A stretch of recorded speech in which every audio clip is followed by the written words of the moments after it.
tjetër, sigurisht do të jetë gjykata të cilët i zgjidh. Por problemi është në prodhimin e akteve të cilët vjen ky konflikt është për shkak të pushtetit legjislativ apo për shkak të pushtetit ekzekutiv dhe në rastin konkret.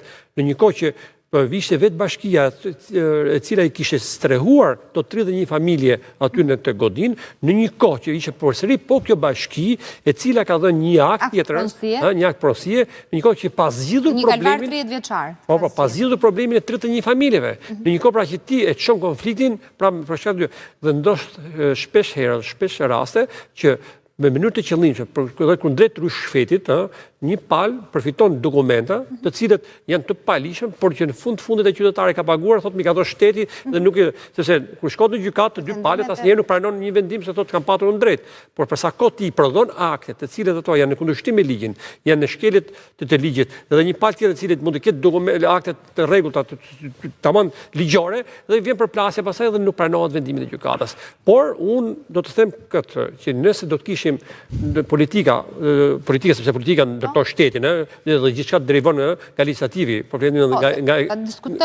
nga politika. Se është ky mllef realisht. Tek qytetari që zbret edhe merr armën, edhe shkon mes të. Që do të thotë, nëse flet politika, ngren tension, siç ka ndodhur shpesh herë, dhe tani ajo siç bëhet një radhitje të gjithë kronologjinë të ngjarjeve të kulmore që kanë ndodhur në sistemin e drejtësisë, po të njëjtën kronologji do të radhisë edhe unë duke pasur parasysh për politikën nga viti 92 për herë të parë, flasin gjithmonë sulmin ndaj drejtësisë, dhe të cilët ato si puna benzinës që hidhet zjarrit, dhe pastaj po të kemi parasysh njerëz ose persona të caktuar të cilët kanë çrregullime mendore apo kanë tendenca kriminale, janë ato të cilët i shtyjnë dhe thotë se kështu që ka situatën tërësi zi.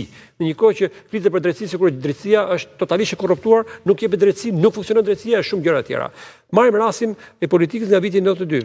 Ju kujtohet ti ke qenë për kolla të paktën unë e di dhe zoti Softa që një prokuror i përgjithshëm të asaj kohe, që ishte Max Haxhia, i cili pritej që të ishte fillonte sistemi i drejtësisë që të funksiononte, u hoq pas disa muajsh sepse nuk i pëlqente politikës.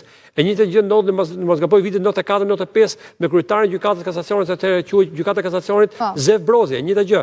E njëjta gjë ndodhi me Arbera Kipin në vitin pas vitit 98-99, të cilët për hir të vërtetë kanë pasur konflikte të forta me atë njerëz, i cili ishte me pikpamje të majta, por ishte njëri pa korruptuar. Në moment që u bashkuan të dyja palët opozit mazhorancë për ta shkarkuar sepse prekur në politikë. E njëjta gjë ndodhi me Theodorit Sallakun përsëri një njëjtë situatë. E njëjta situatë ndodhi edhe me Ina Ramën, të cilën u dedikua si lavire e bulevardit për shkak të ngjarjeve të Sinjanarit.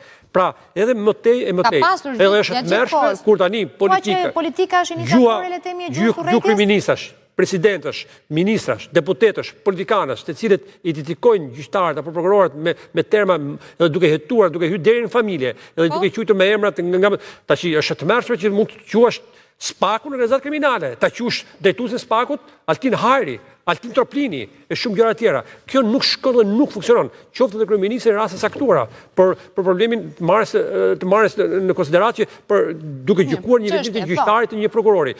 Unë mendoj që gjyqësori ka problematika. Gjyqësori nuk është i përmirësuar totalisht. Por shtojmë dhe këtu pastaj edhe reformën drejtësi, e cila sodi atë problematikën më të madhe, që do të them me dy fjalë këtë, që nëse më përpara jepi drejtësi brenda 3 vitesh, maksimum mund të shkote 4 vite deri në 5 vite deri në gjykatën e lartë, duke i zëruar gjithë shkallën gjyqësorit, tani ty është trefishuar ose pesëfishuar koha e marrjes së drejtësisë, që do të thotë mlefi qytetarëve vetë aq shumë sa ai pastaj shkarkohet dhe vjen momenti që ka dhe njerëz me elemente tendenca kriminale dhe çarkullime mendore të cilët reagojnë në këtë lloj forme, se kështu duhet pa kjo punë. Okej, Softa më thuaj pse